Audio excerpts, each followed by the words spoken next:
Hey everybody, welcome back to Envious Rides. This year has been an interesting one. I know earlier this month I posted a video on getting some things done and nothing has cooperated with me on that. What I mean by that is parts have been hard to come by, they're more expensive.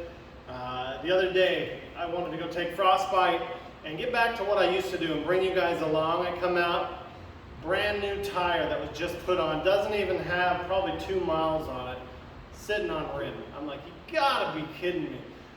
Blue Suburban's just not running right. I think it needs either a rebuild, which I don't like the carb that's on there, so it needs a new carb.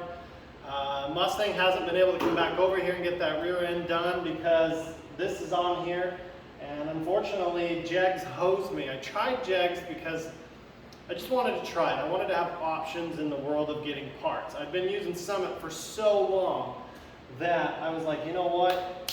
Let's try Jegs. They've got it. They said it's in stock. Will ship tomorrow. Well, what they didn't tell you is some things are in stock. So to start off, they sent me the wrong fuel tank. Gotta love it. They sent me the right sending unit. So that I could keep. The fuel tank got to be swapped. They didn't send me a lock ring. The sending unit actually came from Summit. Sorry, that was back ordered. So that's why that one was right. I hope everything else is good. The strap should be good. They just pulled the wrong part.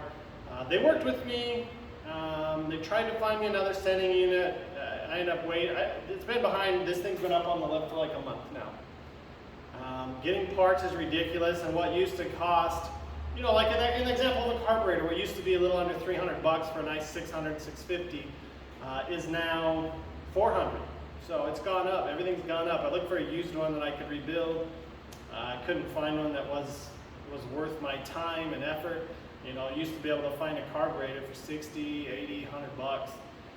Might need to be gone through and cleaned, but you can get a rebuild kit for a lot less than a new one. So probably get a kit that would build many. So my goal now, since I haven't hit very many, might be to shake things up on what I own. You might see a few cars for sale. If you're watching to this point and you're interested in one of my vehicles, now Frostbite's not going anywhere, this not, the GTO's not. The ones I'd be interested in selling would be potentially the blue Suburban, the orange Suburban, the white Fox body, and maybe the orange Nova. I think it's just time for some new to me things to come into the shop here. The orange Suburban is a rock solid beast. The blue ones had put quite a few miles on it. It's got like 5,000 or 6,000 miles on that motor and trans. Just the carburetor was junk. It was a factory Chevy crate engine that was supposed to have, I think, a Holley 600. Somehow it's got a Carter 500 on it. I think it needs an Edelbrock, probably Street Avenger 2, which I think is 650. That's what this big block has on the orange Suburban. It is amazing. The Nova, I just don't ever get it out. I'm just not sure what to do. So I'm kind of just toying with the idea of downsizing by a few and snagging something new to me. I really like the Nova. I love the orange Suburban. I've liked the Fox body, but it just hasn't, I don't know, it just seems to be always last on my mind to go cruise. And Frostbite, I freaking love Frostbite, but it's just everything since this shop has been built has just been an uphill battle. When I moved down here to Georgia, it was everything but one vehicle was running, and that was the Durber, and it hadn't ran in a couple of years. I'm at a spot with it where I need to make some decisions on it, and we can move forward, backwards, erase the project, whatever. But now we've got the GTO, those tires have got to be swapped, or just go back to factories and I can run it. The blue Suburban just needs a carburetor, I believe. I don't know. This guy, you'll see a video on it coming soon when we do the fuel tank. I don't know if the fuel tank was the problem. If it was probably the sending unit. I'll go into more details on that. Frostbite's got to have his brand new tire resealed. Got to see if there's a puncture hole or just not seated right on the tire. I have no clue on that. I don't have tire stuff, so I can't do tires. The Mustang, I haven't been able to get back up here. I wish I would have just left it up here and swapped all the rear upper and lower control arms, because at least then I could be cruising it, and it is a fun car. I'm sure once I drive these cars, I probably won't want to sell them, but as of right now, I'm really thinking about switching things up. And I don't know what I would get, if anything. I'm not sure. I've got that little silver LS powered truck I'd probably sell too. I'm really excited by the Cummins powered Suburban. I have been driving that, I would say, every couple days, and it is a blast. It is a freaking blast. Little unique to get used to, switching it into overdrive, locking up the torque converter. I haven't had to do that stuff before, so that's a little unique. We'll have a white 97 K1500 Suburban for sale soon. We don't use that one. We have a black one. I don't need the white one, so that'll be up for sale soon. And probably the Escalade will be up for sale soon once we're back done daily driving that thing. That's been my driver. It's got nice AC, cooled seats. That's been my tow rig for a while. I mean, I don't tow anything heavy. I tow a car on a flat trailer, not an enclosed one, but I'm not going to need it anymore. I've got the Cummins Bird, possibly the Dura Bird. I've got the 454 powered Scottsdale 10. Freaking sweet, just needs a hitch, you know. I mean, you buy a big block powered half ton with the turbo 400 and the beefy rear end so that you can pull the hitch off this. I've got the blue one I can tow with. It's got a tow package, built turbo 400. Definitely more horsepower than the 454 Suburban.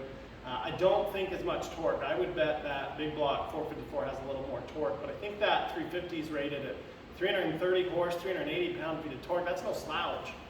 That's a pretty good tow rig. But Camaro here, we'll get back on it.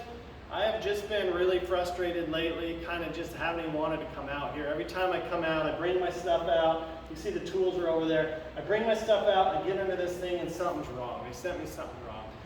Thankfully, Jegs has been able to send me things to replace what they screwed up on and owned up to it, but it still doesn't make me very happy when I spend all the time to cycle through their stupid site to find the right parts, and only to find that they're the wrong parts. But everything I think I have now should go right up and in. I got to clean out the tank, put it up and in, and we'll be good to go. That job, honestly, by yourself, would probably have been easier to do on the ground. I did it on the lift, didn't go very well. Needed a buddy for the lift. Otherwise, I should have done it with a jack and a wooden block, lower it down that way. If it spills, it doesn't spill very far. But you live and learn. The lift is, I want to utilize the lift every chance I get, and I haven't been able to put another car on it because this one, as you can see here, there's no fuel tank right here. There should be. But while we're at it, I should be able to fix the fuel gauge. I got the new sending unit, and I got a new wire that will clip up in place of the old one, and I think that was the issue. So we'll get a good ground, and we'll see if that works. I have not had a fuel. That's the beauty of doing these videos, though. I went back, I watched the video on when I got this, and I watched it somewhere in there. I said, the fuel gauge doesn't work. Doesn't surprise me. And I'm like, it's never worked since I've owned it. I know I've gotten under there, cleaned up the ground, reground it. I didn't do anything, so it's probably the sending unit went out. I hope this new one's compatible with the factory gauge. All the research I did said it was, but it's probably long enough for me ranting on. I want to say thank you to those of you who have supported the channel. Ever since the name change, we haven't had the flow, but I also haven't had the same type of videos that I used to have that people actually enjoyed. My goal is to get back to that. I want to take you for rides in my cars. I want to show you what it's like. I want to get back to the experience of owning these things, and I own quite a few. I'm not trying to brag, I'm just saying I own quite a few old cars. They haven't all shown up recently. The Nova, this is why it's so hard. I went and got the Nova with my dad. It was around 2011 because the new EcoBoost had just come out, and he happened to have one, and we towed it home with that. So it was either late 2011, early 2012, so we were right around 10, 11 years when I've had that car. I purchased it took us a while to get down there, so my guess is we can round up and say I've had that car 11 years, and the first thing I had to do, we got it home, was put a starter in it because they had a starter out of an S10 and it just did not work. So it's on its third starter now. I've got to make a video on that. There's been a lot of time and money put into that.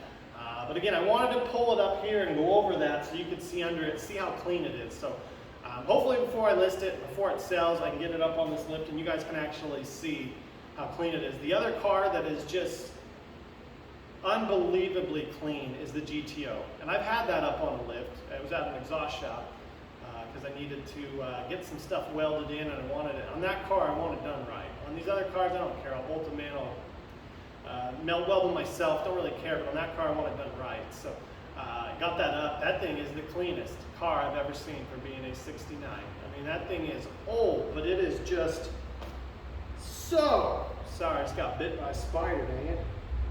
Freaking spiders, but yeah, that car is so clean. It's so freaking clean.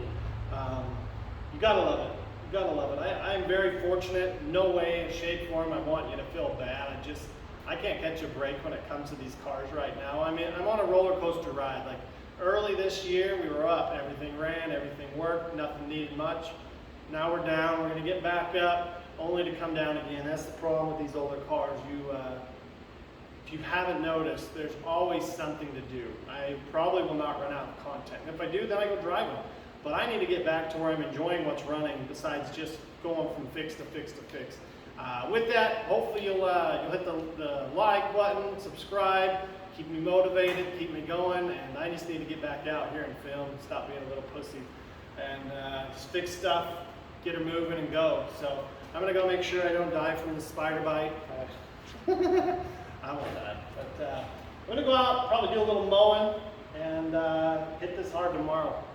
We'll get this thing done. It is dang hot too, which makes it tough too, but this shop, I'll tell you what, man, let me just take you and pan you around this place. I am very fortunate to have this. I mean, I can fit 2 cars there, which I'm hoping to bring the Nova up and do some rearranging. You got the orange Suburban, Mustang, white truck coming outside. We got the Cumminsburg, which I absolutely freaking love. So with that, we'll see you on the next one, and I will talk to you soon.